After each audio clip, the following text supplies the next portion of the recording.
Atos capítulo 18, versos 9 e 10.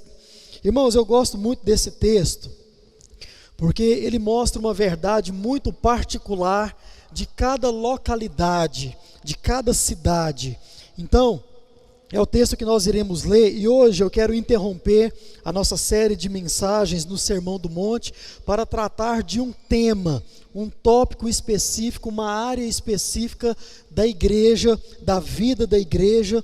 Permitindo o Senhor, domingo que vem nós voltaremos a falar sobre o Sermão do Monte. Mas hoje eu gostaria de chamar muito a sua atenção, porque eu quero dar aí algumas pinceladas sobre a igreja multiplicadora, sobre o discipulado, sobre o pequeno grupo multiplicador, discipulador, sobre o fazer discípulos.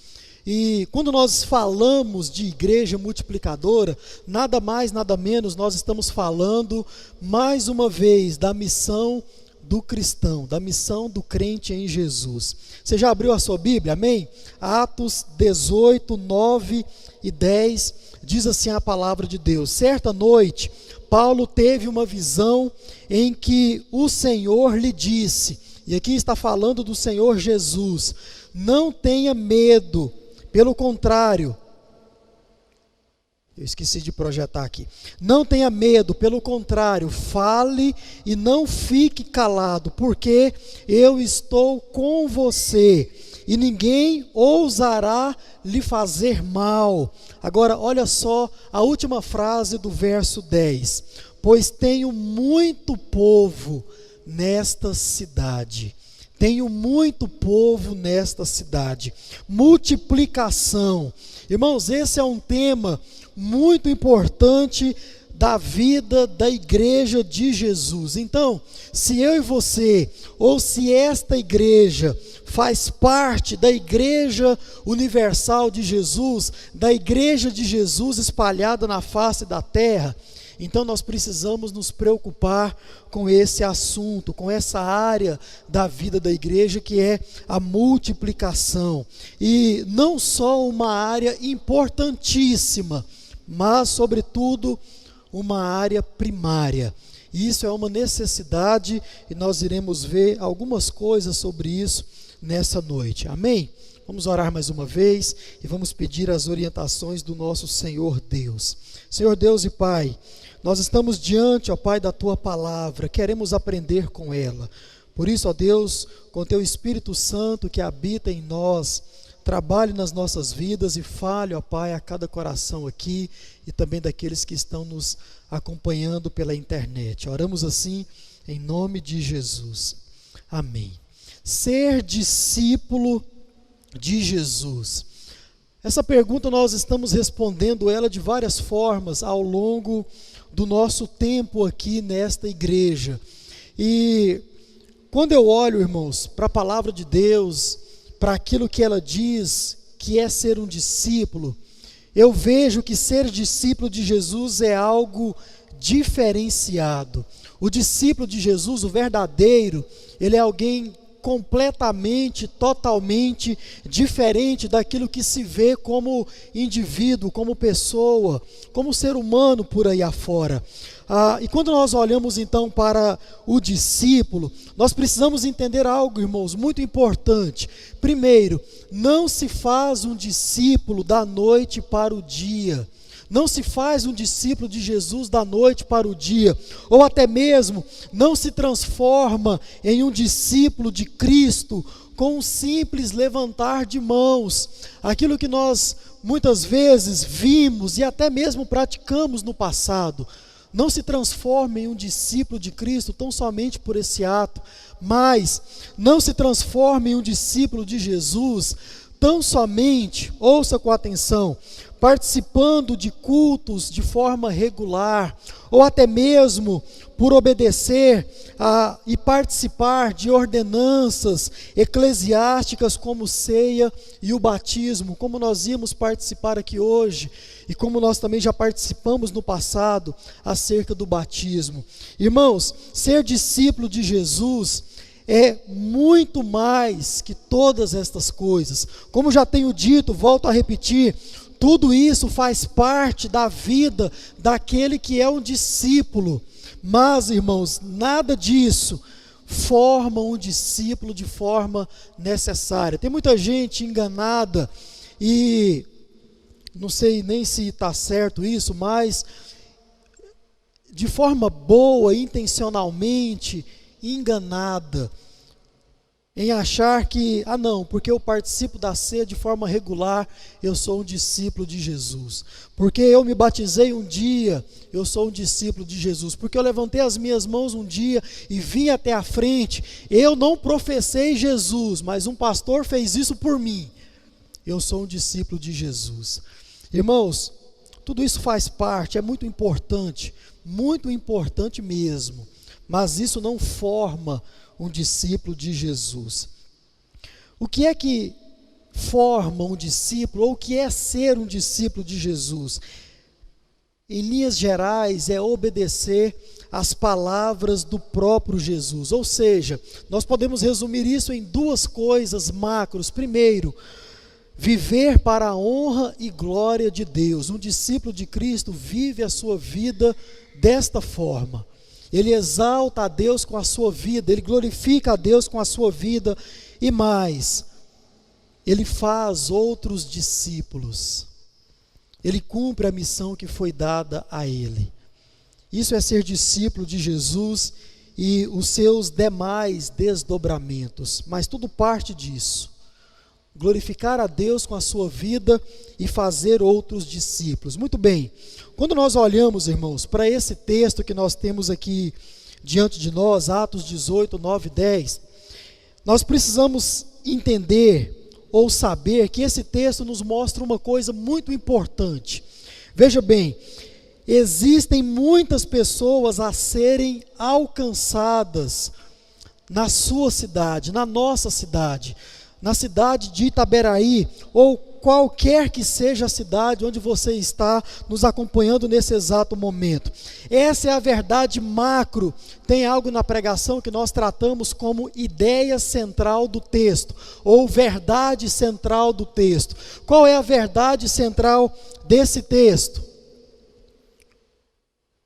Meu negócio aqui não está indo, não. É exatamente essa daí. Existem muitas pessoas a serem alcançadas na nossa cidade. E quando nós falamos de cidade, é importante lembrar que, primeiro, muitos já foram sim alcançados na nossa cidade. E glória a Deus por isso, louvado seja o nome do nosso Deus por isso. Por quê, irmãos?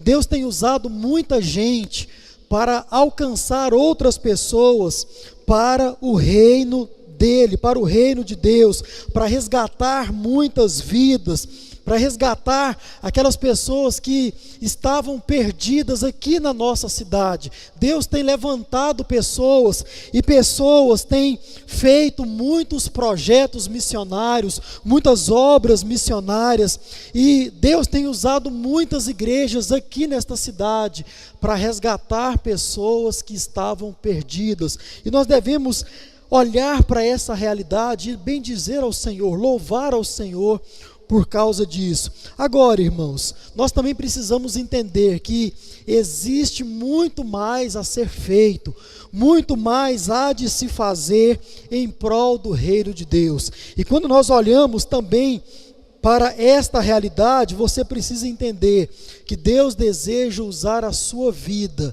Deus deseja usar a minha vida, Deus deseja usar, irmãos, dia após dia, a nossa igreja para resgatar pessoas, para alcançar pessoas, e nós como indivíduos, como igreja do Senhor, precisamos nos colocar à disposição e de fato e de verdade ser cooperadores de Deus, como Paulo vai falar na sua carta à igreja em Colosso. Então, muita gente foi alcançada e louvado seja Deus por isso. Mas outra coisa, irmãos, que esse texto ele também nos mostra, e aqui eu volto à verdade central desse texto, é que muitos ainda na sua cidade precisam ouvir falar de Jesus. Agora, não é ouvir falar tão somente de você ir lá entregar um folheto para ele.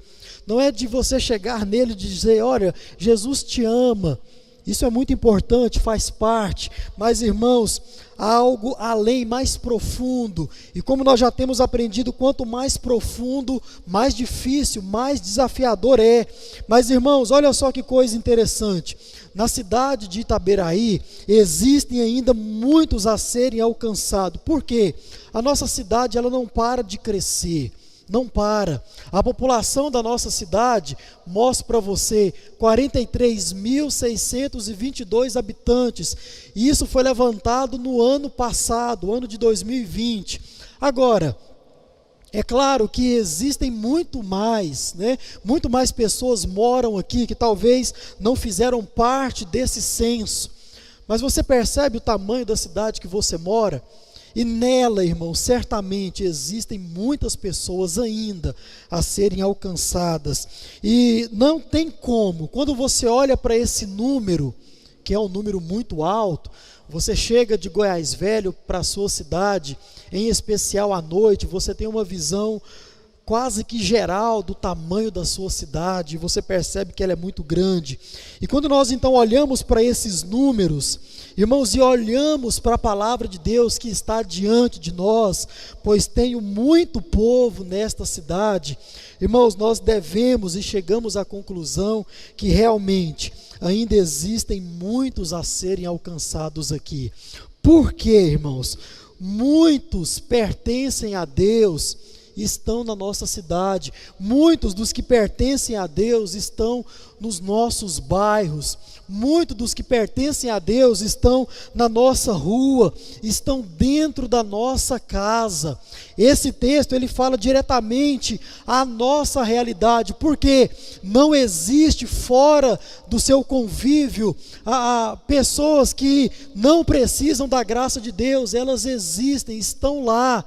E nós precisamos agir como discípulos de Cristo, vivendo para a glória dele e também trazendo essas pessoas, resgatando essas pessoas para também fazerem parte do reino de Deus.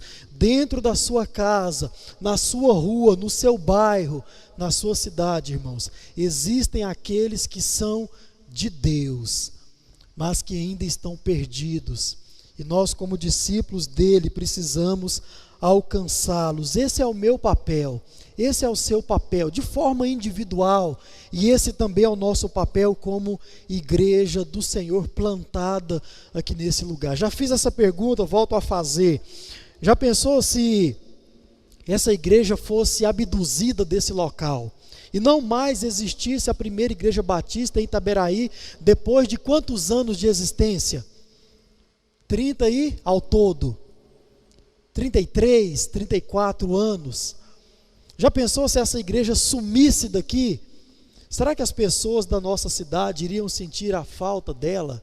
Será? Será que as pessoas iriam se perguntar, para onde é que foi esta igreja? Será que elas iriam sentir a nossa falta? Nós precisamos pensar nisso. Atos capítulo 2 vai falar daquela igreja que era viva, aquela igreja que era eficaz onde foi plantada, e vai dizer o texto lá para o final, que a igreja ia caindo na graça do povo, e por cair na graça do povo, ou seja, por fazer a diferença onde ela estava plantada, Deus ia acrescentando à igreja aqueles que iam sendo salvos. Mas a igreja, ela saía, a igreja, ela se reunia dentro do templo, e diz o texto, fora dele, nas casas daqueles que não conheciam a Jesus de Nazaré, não conheciam e também não tinham recebido Cristo como Deus, como Salvador, como Cristo ressurreto. A igreja mostrava para que veio, e porque ela fazia isso, irmãos, o próprio Deus, diz lá o texto, acrescentava à igreja aqueles que iam sendo salvos. Então, esse é o meu papel, esse é o seu papel, ir cumprir a nossa missão de exercer e cumprir a grande comissão. Pois bem, diante disso, entra então a nossa ferramenta para alcançar as ovelhas de Jesus que estão perdidas por aí afora, que é a igreja multiplicadora. Eu tenho certeza que muitos aqui já ouviram falar, muitos aqui já leram alguma coisa, ou já viram alguma coisa sobre igreja multiplicadora. E eu quero de forma bem rápida, porque nós vamos fazer isso nos domingos pela manhã, para aqueles que vierem apresentar de forma mais aprofundada esta visão, essa ferramenta. Pois bem, talvez você possa olhar para esse símbolo, para essa figura, é uma mão, e dessa mão sai outros pontos. Existe uma outra imagem, você vai ver que dessa mão sai várias outras mãos, né? E assim é o símbolo, a logo da igreja multiplicadora. Talvez você olhe para isso, você que é novo aqui na igreja, ou você também que é um pouco velho, mas nunca se deparou com esse termo, ou com essa figura, e você faça algumas perguntas, como por exemplo, será que isso é algo novo? Será que igreja multiplicadora é algo que nasceu ontem, por dizer assim? Talvez você olhe para todos os termos que envolvem a igreja multiplicadora, como por exemplo, o próprio nome igreja multiplicadora, ou até mesmo discipulado, ou até mesmo discípulo multiplicador, relacionamento discipulador, pequeno grupo multiplicador, PGM, tudo isso são os termos que envolvem a igreja multiplicadora. Talvez você olhe para tudo isso e pergunte o seguinte: será que isso é novo? Ou como disse há tão bem pouco tempo atrás, e alguns aí acharam até engraçado, né? Talvez você olhe para esses termos e pense o seguinte: não, será que isso é batista? E existem aqueles que são mais batistas do que crentes, não é verdade? Não aqui, mas por aí afora, irmãos, tem muita gente assim: não, eu sou batista. Tá bom, irmão, e o que a Bíblia diz? Não, eu sou batista. Talvez você faça essa pergunta a respeito da igreja multiplicadora. Mas, irmãos, veja bem, igreja multiplicadora era a ferramenta principal da Junta de Missões Nacionais para a plantação de novas igrejas. Mas essa era uma ferramenta usada, e ela sempre foi usada, desde quando existe Junta de Missões Nacionais, para a plantação de igreja, só que era uma ferramenta interna da Junta de Missões Nacionais. Como que isso se dava? Por exemplo, no sertão, em uma cidadezinha no sertão, ou em qualquer outro lugar onde não havia trabalho batista, a Junta de Missões então deslocava uma família de missionários, ou um grupo de missionários, ou até mesmo uma família pastoral para aquela cidade, para aquela localidade, e aquele missionário, aquele pastor, ele então saía de casa em casa, não necessariamente evangelizando, não, mas procurando uma pessoa de paz. Quem é a pessoa de paz? A pessoa de paz é aquela pessoa que, quando Jesus orientou os 70 discípulos a ir pregar, cumprir a grande comissão, Jesus disse o seguinte: olha, aquela casa que você bater e ela abrir, e de bom grado receber, ali você pregue, ali você coma com eles, ali você passe um tempo. Para que isso? Para discipular aquela casa, para evangelizar com eficácia aquela casa. E então ali aquele missionário, aquele pastor achou uma pessoa de paz, ou uma casa de paz. E o que era feito então? Era feito um pequeno grupo naquela casa com estudos bíblicos. E aquele pastor, aquele missionário então reunia com aquela família, e aquela família ia convidando os seus vizinhos, e os vizinhos iam convidando os seus amigos. Então ali se estabelecia um pequeno grupo, e esse pequeno grupo era chamado de pequeno grupo multiplicador. Para que isso? Para um fim: plantar uma nova igreja. Então, quando aquela aquele grupo tinha uma estrutura doutrinária, eles já começavam a formar as suas lideranças, começavam a formar a sua igreja. Então ali naquela cidade, naquela localidade, se plantava uma igreja batista, ferramenta interna da Junta de Missões Nacionais, e isso durante muitos anos. Pastor, o que é que mudou? Exatamente isso aqui, ó. No ano de 2014, na Assembleia Anual da Convenção Batista Brasileira, foi-se indicado e votado como estratégia principal dos batistas brasileiros. Para quê?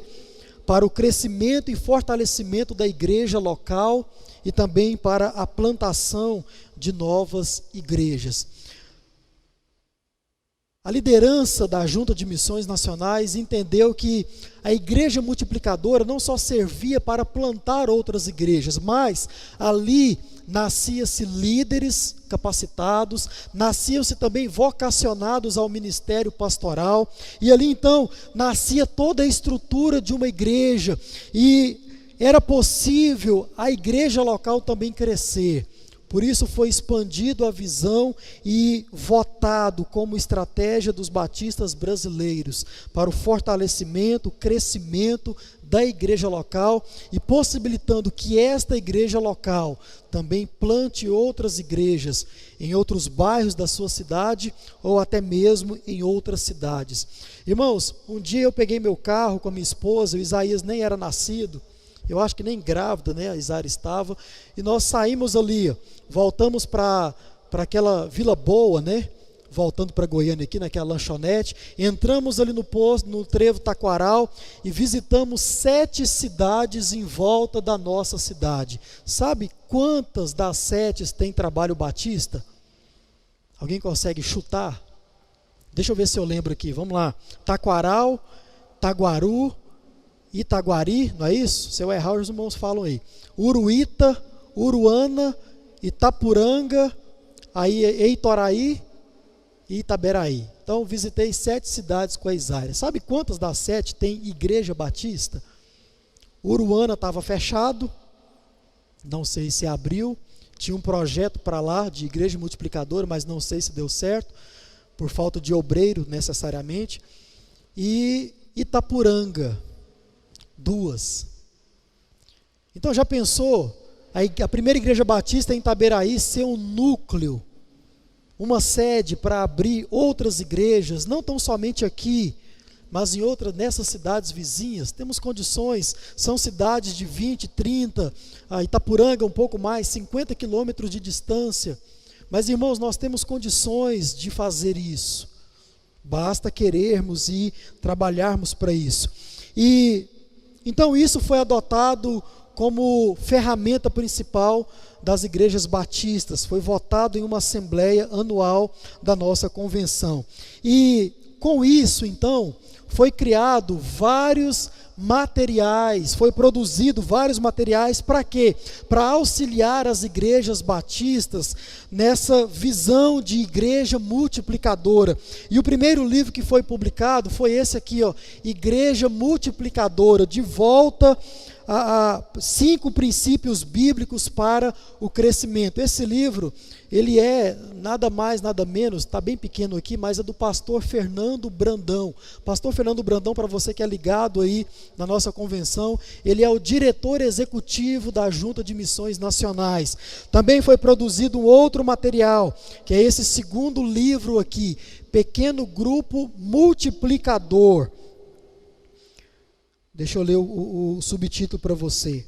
Pequeno Grupo Multiplicador, compartilhando o amor de Deus por meio dos relacionamentos. Esse livro, ele foi feito pelo pastor Márcio Tunala. Márcio Tunala é um pastor da Igreja Batista em Bacaxeri, em Curitiba. Já visitei essa igreja 2 vezes e lá existe esse trabalho de igreja multiplicadora, e pastor Márcio é o líder dessa área da igreja, responsável, e ele então escreveu esse livro aí, o Pequeno Grupo Multiplicador, alcançando as pessoas por meio do relacionamento, do discipulado. E o terceiro material principal, De Volta aos Princípios. Esse livro ele é do pastor Fabrício Freitas. Pastor Fernando, lá do primeiro livro, é diretor executivo e o pastor Fabrício é gerente executivo da nossa Junta de Missões Nacionais. Já disse para você, ele é quem criou essa rádio 316, que está aí naquele cartaz. Você pode baixar o aplicativo no seu celular, é gratuito, e ouvir 24 horas do seu dia. Uma rádio batista com programações cristãs, bíblicas, para você aí se deleitar na presença do Senhor através de uma rádio criado por um pastor batista. Hoje o pastor Fabrício está em Brasília e ele plantou uma igreja na garagem da casa da sua sogra, ele e a família da sogra. Se não me falha a memória, a primeira a se converter foi a sogra ou o cunhado.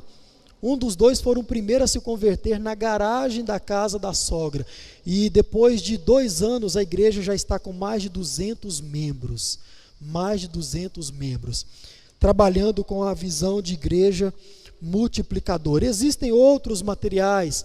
Esse último livro aqui, que eu citei, De Volta aos Princípios, ele vai tratar do jeito de reviver o jeito bíblico de ser igreja. Então esses 3 livros são muito importantes. Nós iremos adquirir, já separei lá na Sinai, vou buscar amanhã quando for em Goiânia, e já separei com o irmão Flávio lá. Existem outros materiais, tem uma coleção de 10 livros, todos eles escritos por pastores batistas da nossa convenção, da nossa associação, para a igreja multiplicadora. Você pode adquirir isso aonde? No site da Junta de Missões Nacionais, ou você pode ir em Goiânia, na própria convenção, e você pode adquirir todo esse material lá também. Então, irmãos, uma coisa que nós devemos entender é que o que é uma igreja multiplicadora? Como diz, talvez essa pergunta possa estar na sua mente, e você faça essas perguntas: será que é batista? Você viu que é. Todos os materiais foram produzidos pelos nossos líderes, pelos nossos pastores. E a grande pergunta então é: o que de fato e de verdade é igreja multiplicadora? Pois bem, igreja multiplicadora, essa é a outra imagenzinha, que eu citei para você, mas olha só o que é igreja multiplicadora. Veja bem, igreja multiplicadora é uma visão de multiplicação intencional. Essa palavrinha é muito importante para você entender o que de fato e de verdade é igreja multiplicadora, baseada em 5 princípios bíblicos de crescimento para a igreja local, com o objetivo de cumprir a grande comissão. Então, isso é igreja multiplicadora, e essas palavras em ênfase aqui são importantes: intencional, princípios bíblicos e grande comissão. Irmãos, quando nós olhamos para essa visão, para essa tese de igreja multiplicadora, nós precisamos e devemos entender uma coisa: não se trata de uma mera programação. Igreja multiplicadora não é isso. Igreja multiplicadora não é um mero programa de uma igreja local, não. Igreja multiplicadora não é um mero e pequeno evento, algo que nós aderimos, fazemos e depois de 1 ano ou 2 abandonamos. Igreja multiplicadora não é nada disso, mas sim é uma visão baseada em princípios bíblicos com um fim específico. Qual é o fim específico da visão de igreja multiplicadora? Cumprir aquilo que o nosso Senhor Jesus deixou como ordem para os seus discípulos. Agora eu pergunto, qual foi a ordem que Jesus deixou para os seus discípulos? Vão e encham as igrejas. Foi essa a ordem que você recebeu? Não. Vão e façam o quê? Discípulos. Só isso. Se vai encher igreja ou não, não cabe a mim e a você se preocupar com isso, porque como nós já mencionamos aqui, é o próprio Deus quem acrescenta à igreja. Nós precisamos ir e fazer discípulos. Ou seja, irmãos, existe uma intencionalidade na multiplicação. Existe algo intencional. Qual é a intenção? Glorificar a Deus através das nossas vidas e fazer discípulos, cumprir a grande comissão que Jesus deixou para cada um de nós. Agora, algo interessante, muitos batistas têm receio desse termo, ou de todos esses termos de igreja multiplicadora, devido a vários movimentos que foram criados ao longo da história, ao longo dos tempos, como movimento para multiplicação de igreja, como movimento para um crescimento, para dar um boom na igreja local. Então, por causa disso, muita gente tem sim receio, e com muita razão, mas não por causa da igreja multiplicadora, por causa desses outros programas, desses outros movimentos, como o MDA, você já ouviu falar, como o grupo G12, e também como a igreja em células, ou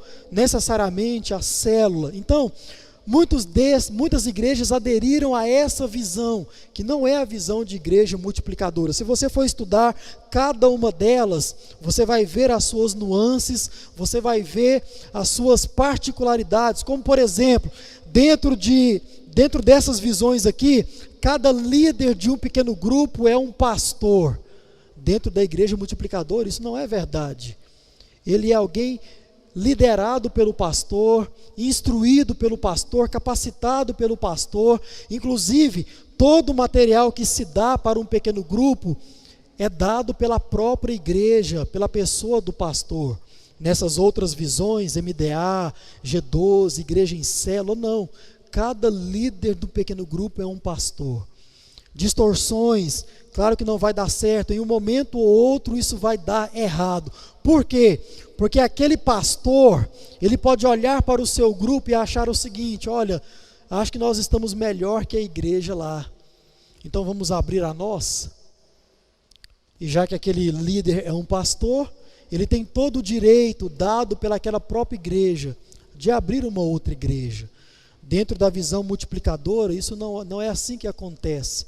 O líder de pequeno grupo, ele é um líder que vai ser instruído pelo pastor, orientado, capacitado pelo pastor para dirigir o seu pequeno grupo e assim sob toda supervisão.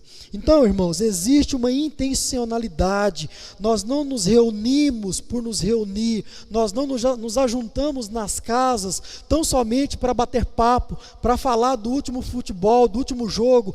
Tem espaço para isso também no pequeno grupo, mas de forma necessária. A intenção é formar um outro discípulo, e assim nós vamos prosseguindo. Igreja multiplicadora não é nada ou nenhum desses outros grupos ou visões. Não se trata de mais um movimento, irmãos, mas sim de um estilo de vida. Guarde essa frase, estilo de vida. E esse estilo de vida, ele é vivido sobre alguns princípios bíblicos. Ou seja, igreja multiplicadora não é tão somente um método para encher igrejas, para encher bancos, não.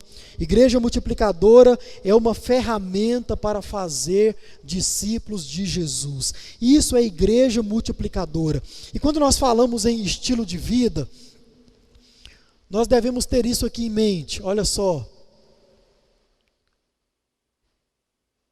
O meu treco aqui não está indo, né?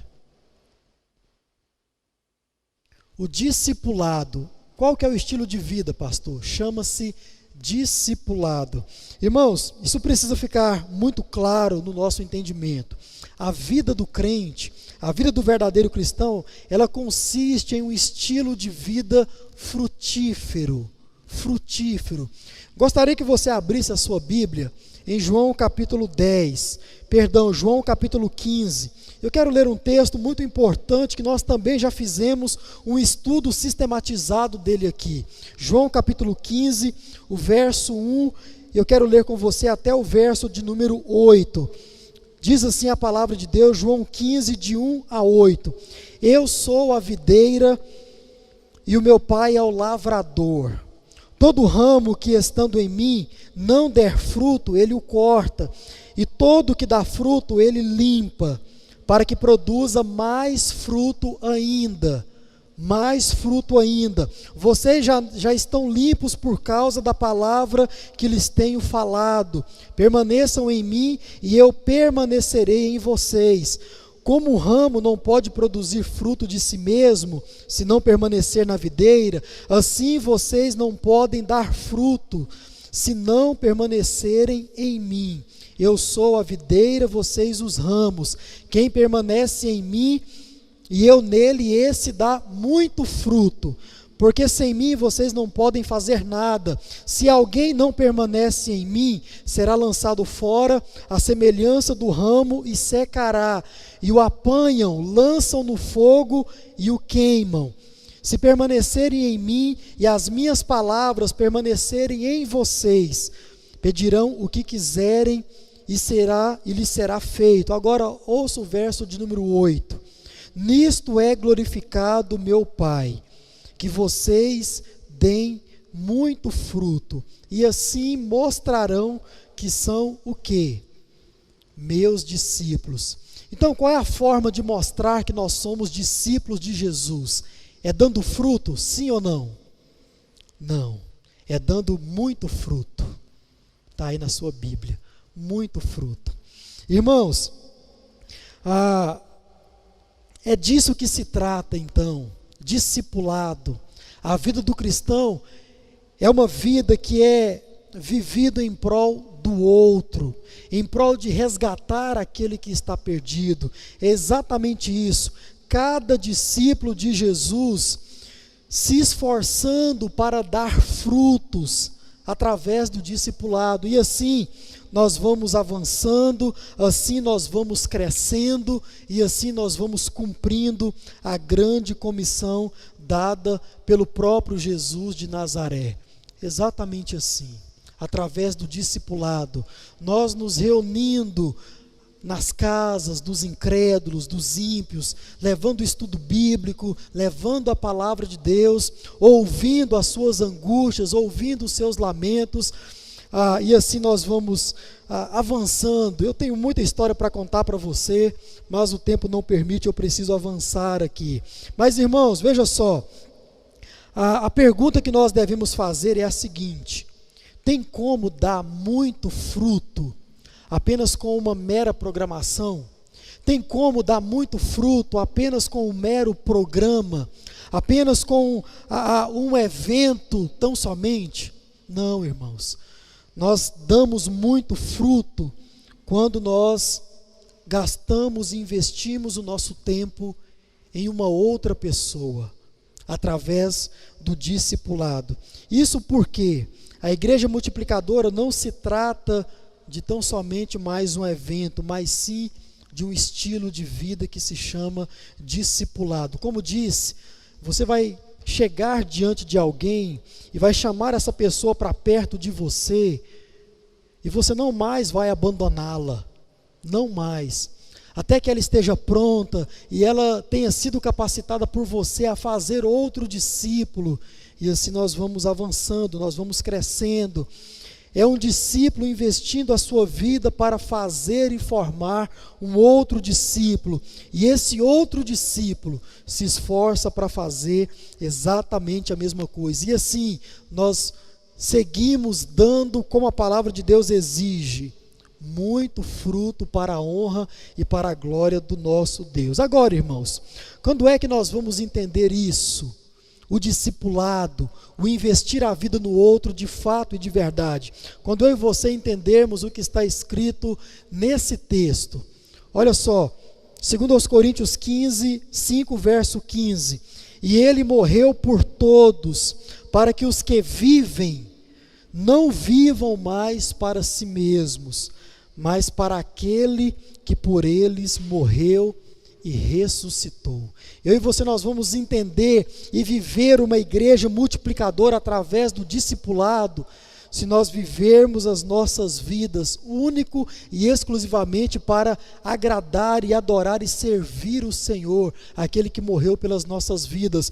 E como eu faço isso? Fazendo outros discípulos, fazendo outros discípulos. Aí talvez você me pergunte, mas pastor, não é possível viver a vida inteira em prol de uma outra pessoa, tentando resgatar essa pessoa para Cristo. Deixa eu contar uma história para você, e aqui eu caminho para o final. Você conhece esse homem aqui? Quem conhece esse homem? Levante a mão. Hã? Alguém chutou?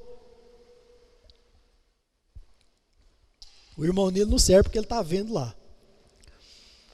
Esse homem é um dos mais importantes homens da nossa história batista. Quem aqui conhece o livro ou assistiu o filme O Peregrino? Já? Obra de John Bunyan. John Bunyan, um batista do século 17, inglês. Ele então tem uma história de vida muito interessante. Eu comprei o livro dele, também pego lá na segunda-feira, a sua autobiografia. E escrevendo a respeito de si mesmo, ele conta a sua história. E algo muito interessante na vida desse homem batista é o seguinte: ele foi convertido ao Evangelho e depois da sua conversão, ele então decidiu pregar esse mesmo Evangelho a outros, até que se tornou um pregador, um pastor. E esse homem de fato e de verdade, literalmente viveu a sua vida em prol de ganhar outras pessoas para Cristo, através da pregação do Evangelho. E ele era casado com a sua primeira esposa, que veio a morrer por causa de uma doença muito grave, e com ela teve uma filha. E esta primeira filha nasceu cega. Então, Bunyan sofreu muito por causa dessa sua filha.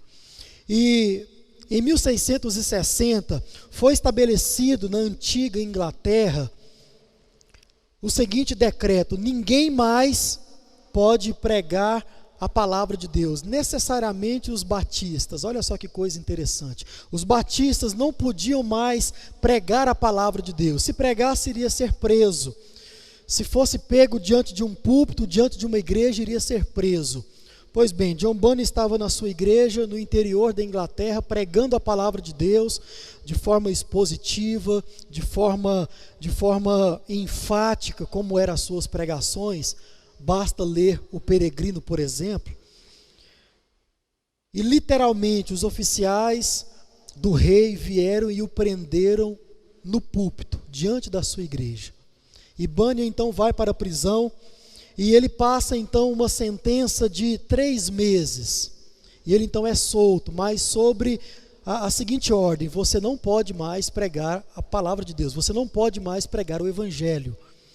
E qual era a culpa de Bunyan?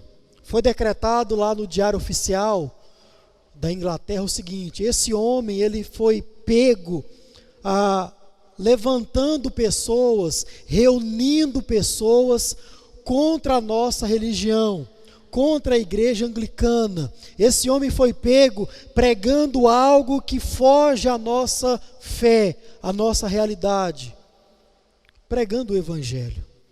Então Bunyan passa esses 3 meses preso, depois é solto. Você não pode mais pregar o Evangelho. Pois bem, ele sai da cadeia, no dia seguinte começa a pregar do mesmo jeito. Ele então novamente é preso. E a sentença sobre ele agora é de 12 anos de cadeia. E lá para as tantas, as autoridades chegam para ele e dizem o seguinte: olha, se você prometer parar de pregar, a gente te solta. E ele diz o seguinte: se você me soltar, eu vou sair daqui e vou pregar na porta da cadeia. E ele então fica guardado e passa lá os 12 anos preso. Lá para as tantas, amargurado, angustiado, crise de identidade, de consciência, até mesmo de fé. Ele então começa a questionar e começa a ficar perturbado. E ele então pergunta à sua esposa: será que eu nego o Evangelho? Será que eu nego o chamado? Será que eu abro mão disso para viver com você? Agora ele já tinha 4 filhos. E a esposa, a segunda esposa agora, passando muita dificuldade com as suas filhas. E ele recebe da esposa a seguinte fala: o Deus de perto é o Deus de longe. E o Deus que está cuidando de você naquela prisão é o Deus que está cuidando de nós aqui em casa. não abandone a sua vocação, não abandone o seu chamado. E ele então passa ali literalmente 12 anos encarcerado, e depois de 12 anos ele é solto. E digam vocês, qual é a primeira coisa que ele faz no dia seguinte? Subir num púlpito e pregar a palavra de Deus. Já era outra realidade e ele não mais é preso. Então você me pergunta, pastor, é possível viver da forma que Paulo coloca em 2 Coríntios 5:15? É possível. Muitos outros homens batistas viveram dessa forma e nós também precisamos assim fazer. Então, irmãos, tem sim como viver. A igreja multiplicadora, ela é baseada em 5 princípios, cito para você e aqui eu encerro. Primeiro princípio, oração. Não se faz discípulo sem a oração. Outro,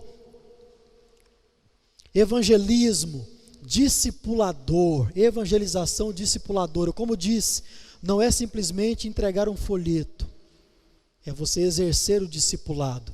Plantação de igreja, formação de líderes, compaixão e graça. Se você vier a partir do próximo domingo pela manhã, você vai se aprofundar nesses 5 princípios. É a vivência desses princípios, irmãos, que nós vamos avançando. Pastor, são ministérios diferentes? Nós vamos fazer um ministério para oração? Não, irmãos. É a igreja vivendo os princípios bíblicos e assim nós vamos avançando. Veja bem, não se trata de novos ministérios, mas sim de um organismo, de uma engrenagem. E como se dá isso? Muito simples e muito bonito de se ver. Através do discipulado 1 a 1. O cuidado personalizado. É você cuidando de alguém. E esse alguém, ele é então inserido em um pequeno grupo. PGM. E esse PGM, ele é inserido na vida da igreja, na celebração, na comunhão do povo de Deus, no culto público. Então isso é a igreja multiplicadora. E eu gostaria muito que você viesse a partir do próximo domingo. Por quê, irmãos? Uma coisa precisa ficar muito clara. Nós precisamos obedecer a Jesus. Amém? Precisamos obedecer a Jesus. Precisamos ir e achar as ovelhas que ainda estão perdidas.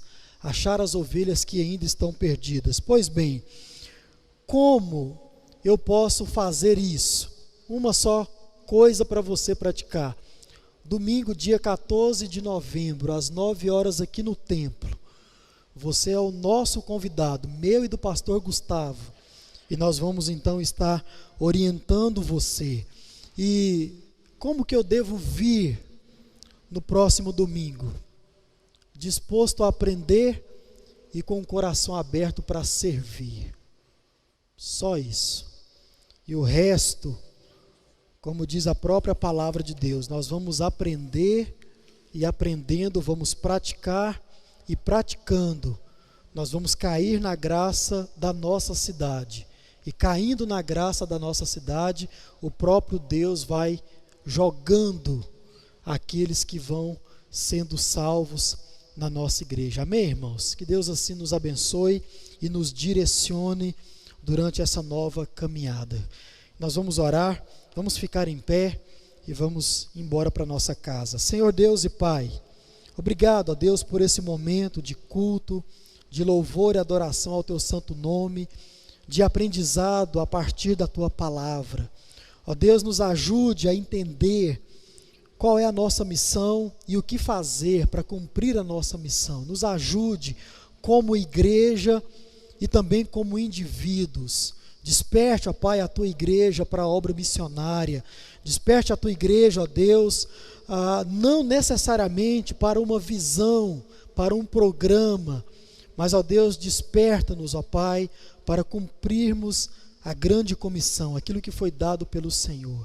E que assim, ó Pai, nós possamos avançar, possamos crescer na graça, no conhecimento, em números, ó Deus, em estatura. Tudo isso para a Tua honra e para a Tua glória. e que em tudo a tua igreja possa ser edificada.